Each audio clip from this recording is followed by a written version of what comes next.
नमस्कार बच्चों, वैदिक हिंदी चैनल में आपका स्वागत है। कल आपने वाक्य पढ़ा था, वाक्य के भेद आपको पढ़ाया गया था। आज आश्रित उपवाक्य के भेद समझेंगे। तो आश्रित उपवाक्य 3 प्रकार के होते हैं। पहला है संज्ञा उपवाक्य, दूसरा है विशेषण उपवाक्य, तीसरा है क्रिया विशेषण उपवाक्य, जिसको हम बारी बारी से क्रम से समझेंगे।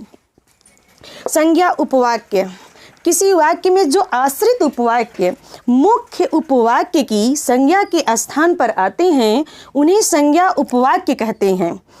महात्मा गांधी सदा कहा करते थे कि भारत एक महान देश है, तो यहाँ पर की शब्द आया। संज्ञा उपवाक्य की पहचान है की शब्द। जिस भी वाक्य में की एक वाक्य पूरा होते ही अर्थात मुख्य उपवाक्य के पूरा होने पर आश्रित उपवाक्य को जोड़ने के लिए जब की शब्द का प्रयोग होगा जिस जगह पर, वहाँ पर संज्ञा उपवाक्य होगा। कभी कभी संज्ञा उपवाक्य में की शब्द नहीं जुड़ता है, इसलिए क्योंकि आश्रित उपवाक्य की जगह पर संज्ञा शब्द आ जाता है स्वतः, इसलिए वहाँ पर की शब्द का प्रयोग नहीं किया जाता है। जैसे दृष्टि नहीं आएगी, जाह्नवी जानती थी, तो यहाँ पर आप देख सकते हैं आश्रित उपवाक्य की जगह पर जाह्नवी है। जाह्नवी एक नाम है और नाम को ही संज्ञा कहते हैं।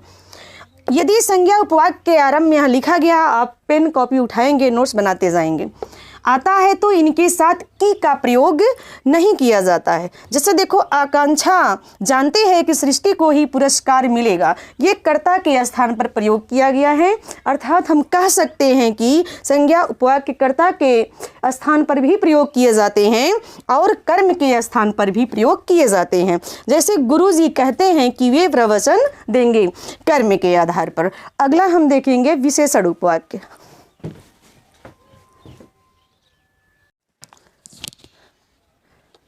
विशेषण उपवाक्य, किसी वाक्य में आने वाले आश्रित उपवाक्य मुख्य उपवाक्य की किसी संज्ञा या सर्वनाम की विशेषता प्रकट करे उन्हें विशेषण कहते हैं, विशेषण उपवाक्य कहते हैं। कहने का मतलब है कि किसी भी वाक्य में आश्रित उपवाक्य के स्थान पर यदि संज्ञा या सर्वनाम हो, उसकी विशेषता जो प्रकट करे उसे हम विशेषण उपवाक्य कहते हैं। जैसे देखिए, विशेषण उपवाक्यों का आरंभ प्रायः जो, जिससे, जिसे, जिसमें, जिसने आदि शब्दों से होता है। कहने का मतलब आश्रित उपवाक्य में अर्थात पूरे मिश्र उपवाक्य में जा जैसे शब्दों का बहुत बड़ा खेल है, बहुत बड़ी भूमिका है। तो आपको देखना है, जैसे उदाहरण, आपकी वह पुस्तक कहाँ है जो कल आप लाए थे। तो आप देख सकते हैं यहाँ पर जो क्या है, विशेषण प्रयुक्त हो रहा है। कह रहे हैं कि वह पुस्तक कहाँ है जिसे आप कल लाए थे। अगला है, जिसे आप ढूंढ रहे हैं वह मैं नहीं हूँ। यह भी एक विशेषता है कि आप जिसे ढूंढ रहे हैं वह मैं नहीं हूँ, आप गलती से मुझे समझ रहे हैं। जो पैसे मुझे मिले थे वे खर्च हो गए, वह वही आदमी है जिसने कल चोरी की थी। तो अगला देखेंगे आप क्रिया विशेषण उपवाक्य।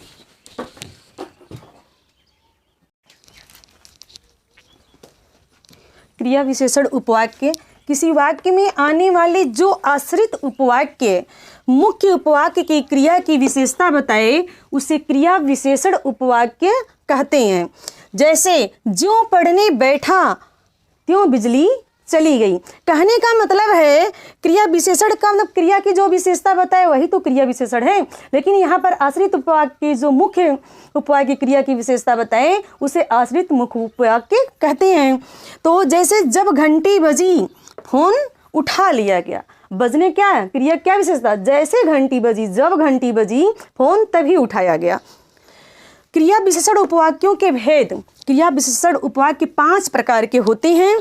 पहला है कालवाचक उपवाक्य, दूसरा है रीतिवाचक उपवाक्य, तीसरा है स्थानवाचक उपवाक्य, चौथा है परिमाणवाचक उपवाक्य, जबकि मुख्य यही 4 होते हैं।